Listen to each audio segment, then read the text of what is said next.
Hi guys, it's Mrs. McLean. I miss you all so much. I hope that you are all doing well and that you and your family are safe and healthy. That's the most important thing right now. But I wanted to talk to you for a couple minutes about our new way of learning. So for this week and next week, the 3 M's, Mrs. McLean, Mrs. Mulligan, and Miss Mare are going to be sending you an email with a video and an attachment for your subject areas. So I wanted to review with you quickly how you view a video to learn. And we do this every day in math class with our handy dandy videos when we always outsmart that video. But I'm not going to be there. Miss Mulligan and Miss Mare's not going to be there. So we want to give you some tools to use while you're viewing our videos. Okay, so while you're viewing the video, you need to have a wide awake mind. You cannot be half asleep. You can't have SpongeBob on in the background. You need to be ready to learn. And then you're going to think about what is important in the video, just like we do during our math videos. We always think about what is the video trying to tell us. And then you can annotate your thinking, which you know what that means. You're just going to write or draw a picture. And during our math videos, we do this every day. We'll write an equation, we'll write down important words, we might write a bar or draw a bar diagram, a number line, whatever it is that we need to write down to understand what we're doing. And then you can pause the video to write down your ideas. You don't have to try to write really fast. Just pause the video like we do during our math videos. And it's okay to do that because remember, you're going to be pretty much the teacher. You're going to get to control the video like I do during our math videos. So you'll pause it when you need to. You can draw whatever you need to draw or write whatever notes you need to write. And then, of course, you can always go back and reread or review the video, okay? In math, this is going to be your anchor chart. This is going to be your resource board, okay? So if you ever get confused about what you should be doing when you're watching the videos from your teachers, then go back. You can take a picture of this. The video will be in our 3M YouTube channel. You can go back and take a look at it, okay? You know how to do this. We do this every day when we do our math video. Okay, so we're gonna apply some of this to a math problem. When I was grading, I should say, topic 9, most of you did terrific on 3-digit subtraction problems with regrouping, so way to go. We got a little confused on our addition. So we're going to practice this lesson with 3-digit addition with regrouping, okay? Some of you, this will be review, some will be extra practice. Okay, Colin is my video guy today, and he is going to give me a 3-digit number. All right, Colin. 371. 370. Can you give me a bigger number in the ones, please? 9. 9. Ooh, that's a big one. Okay. Plus, Mrs. McLean's going to think of the other one.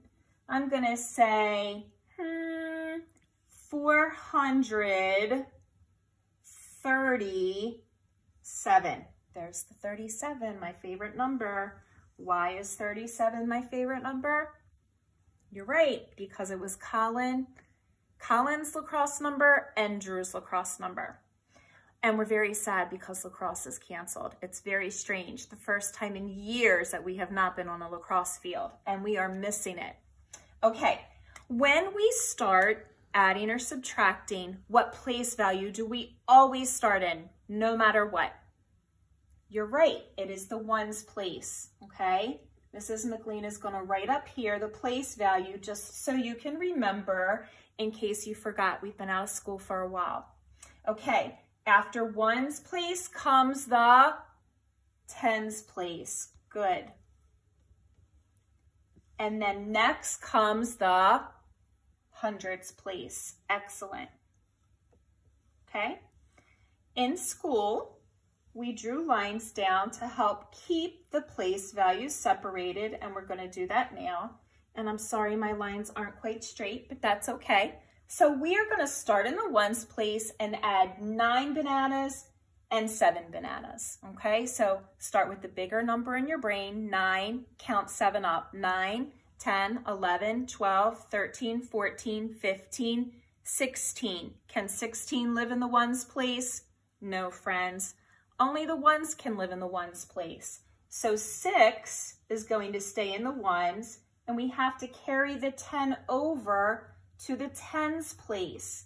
And this is where some of you got confused on our test.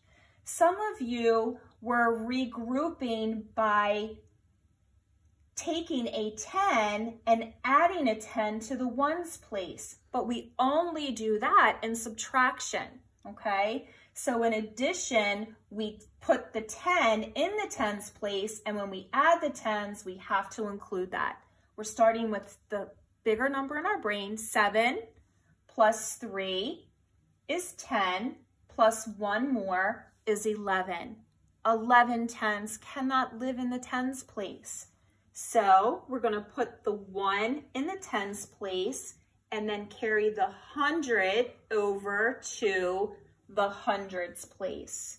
So now we need to add our hundreds together. So 4 plus 3 is 7, plus 1 more is 8. Good job.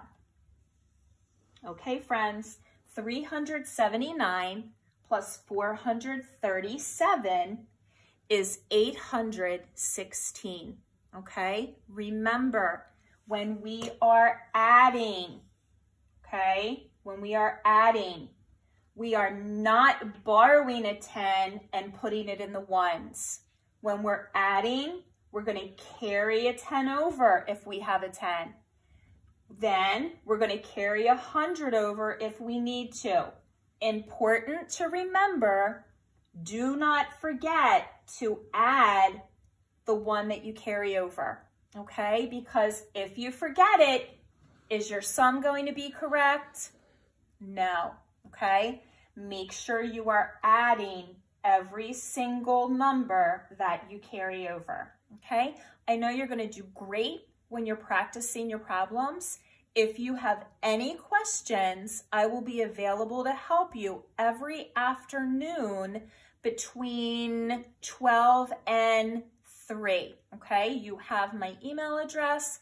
Most of you have my home phone number, and I'll give it to you just in case, 410-452-8279. And this is very strange for me because I don't like teaching like this because I miss seeing your faces. So anyway, have fun practicing. Use the video as a resource for you and let me know if I can help in any way. Good luck, mathematicians. See you soon.